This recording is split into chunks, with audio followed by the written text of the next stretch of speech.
What's up, everyone? Welcome to Bilbrons and Dragons. I'm your host, Bilbron DaoLockStone. So today we're having another battle report for my Molebron DaoLockStone build, which I've been playing on a Westmarch server called the Forged Concordance, which I highly recommend. I've been having a great time there, so I'll put all of the relevant information in the video description below. Feel free to check it out and we can adventure together. So today's episode was called Clockwork Lair, run by DM Zammot. My first time at Zammot's table, but man, I thought he did a great job. He was very experienced and was able to handle a lot of cheese. It was just very unusual. Usually I'm like the cheesy one that's like way more powerful than everybody else, and I'm always worried about people dying all around me. Not the case with this party. I really enjoyed playing with them. They were very high level. They knew how to use their powers. One of the guys introduced me to a really cool cheesy move that I'll probably be making a video about here in the next day or two. But yeah, in any case, Zammot did a great job. So I really enjoyed it. I can't wait to play at his table again.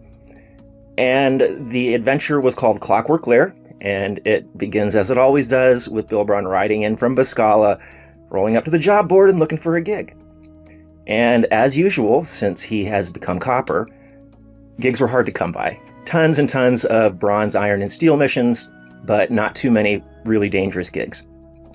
So Bilbron was hanging around socializing for a couple of days, and late in the evening he rolled by the job board and saw a couple of silver badges putting a team together. And let me step out of character for a second and mention that it was hilarious how I got this game.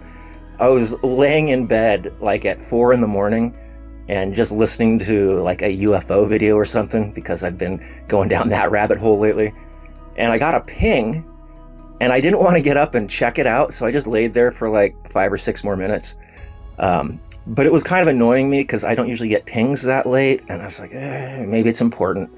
So I checked it, and yeah, it was a team being put together for a game starting in like 5 minutes, a pop-up game. And there was only one team up for it, and they only had like 3 dudes, and they needed one more. So I was able to get the final spot pretty much by default. But in the game, it was Dark Lady and Witch, 2 silvers, looking to assemble a team. And so Bilbron rolled up to them, introduced himself, and said, "Hey, I'll be happy to join you." And they're like, "Copper badge, no thanks, bye-bye." I was like, "What, really?" And they went to some other dude named Eridos Nextlight, who was a gold badge, and they asked him to join the team right in front of me. And I'm all like, well, that's 3. You still need a 4th, right? I don't see anybody else around here. And pretty logical argument that they couldn't say anything to, so very reluctantly, I was allowed to join the team after promising not to die. And so Dark Lady was one of the most hilarious characters ever. You can see the pic. She was a prototypical goth girl, but the most ironic character I've ever played with. So she was an eloquence bard who was, and I'm sure I'm going to screw this up, part vampire, part lich, part devil, part demon, part angel, part samurai. And yeah, all very, very sad and not like other girls. And oh my God, was cracking me up the entire time. At one point, she did a vicious mockery and was like, "You suck," and then moves on to the next thing. And I just loved her build because she was pulling full-on tiny servant cheese. And people who have been following this channel for a while may know that I love my tiny servant cheese, and I would happily roll it out all the time, except not everybody's cool with it. Whereas Zammot really, was totally very cool with it, and so that worked out. Another thing about Zammot, he actually allowed me to use Summon Greater Demon the proper way. And I didn't even bring it up or ask for it. I was just like, yeah, I might cast it if things really go bad and I'm the last man standing. But then he just dove right into the spell and just saying, yeah, I know, it works like this, works like that. And everything he said was like exactly how I expected it to work. So I was actually looking forward to rolling out Summon Greater Demon. And it just turned out not to be necessary because everybody else was just so darn powerful. So yeah, anyway, Dark Lady had the tiny servant cheese going on. And then Witch was a moon druid who was very capable with great spells and was just throwing down the banishment and the earthbind and the control water like right at the right time. So I thought that was really well played. And then Eridos Nextlight was a human Twilight cleric, and even though Twilight clerics have been nerfed a little bit on the Forged Concordance, he knew how to play it perfectly, and we were just getting spammed with temporary hit points. And I have Inspiring Leader, so I can give people 13, but he was regularly dropping 18 on people, so that was really cool. And he's the one that pulled that cheesy move with an Inflict Wounds that I'm going to be talking about here in the next day or two, that I had no idea that this was even possible, and so I thought that was really cool to learn a really cool cheesy tactic that I can use in the future and make a video about. So anyway, that was the team, and the job was was for Professor Clockwork, who apparently had some of his creations go awry, and he needed us to put them down. So okay, that sounds pretty interesting. I haven't fought too many constructs, so we headed down to Tears Fall and got ship's passage over to King's Rest, where Professor Clockwork was located. And so after like a 3 days travel, we managed to get there and quickly found him, as King's Rest isn't the biggest of towns. And he's like a really proficient artificer. And he was saying, yeah, I had a laboratory that all of my creations were getting a little uppity and started getting real crazy about trying to convert all meat creatures into beautiful clockwork automatons. And yeah, he needed to get the heck out of there, and now he wants it back, and so he hired the Forged Concordance to go clear it out for him. Seems pretty straightforward. So he took us upriver on his beautiful clockwork boat, and in the meantime was telling us about the sorts of constructs that he was making and what kind of resistance that we could expect. And on the way, we ran into a bunch of boulders blocking the river. And so we stopped to investigate. I suspected an ambush, so I immediately threw a summon out there. And yeah, we got ambushed by these wolf hyena humanoid dudes. And they had these crazy flails. I'll put some pictures of the flails up there that they were using on us. And so it was a very interesting battle, but honestly not that difficult. We smashed those guys down, and this was my first taste of like how powerful the people I was with are or were. And so we defeated them and then proceeded on to the laboratory. And it was really huge, built into the side of a mountain, almost like a mine. And it was there was tons of really cool architecture around, very artificer-like.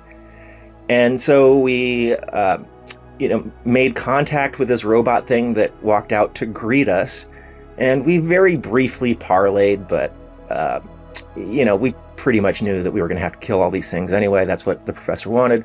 And they were talking about, are you here to be converted, and yada, yada, yada. So we were just, going to put this guy down.